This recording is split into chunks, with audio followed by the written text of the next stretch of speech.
యదా యదా హి ధర్మస్య గ్లానిర్భవతి భారత అభ్యుత్థానమధర్మస్య తదాత్మానం సృజామ్యహం పరిత్రాణాయ సాధూనాం వినాశాయ చ దుష్కృతాం ధర్మ సంస్థాపనార్థాయ సంభవామి యుగే యుగే.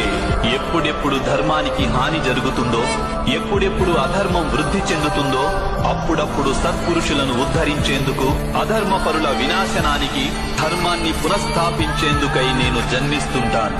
నేనే నాశనం లేని పరమాత్మను. నేనే మత్స్యావతారాన్ని, నేనే వామనావతారాన్ని, నేనే పరశురాముణ్ణి, నేనే రామావతారాన్ని కూడా. నేనే బ్రహ్మ విష్ణు మహేశ్వరులను, నేనే సరస్వతి లక్ష్మి పార్వతిని కూడా. నేను పురుషుడను కాను, స్త్రీని కాను, నపుంసకుడిని కాను. నేను శరీరాన్ని కాను, శరీర అవయవాలను కాను. నేను జ్ఞానాన్ని.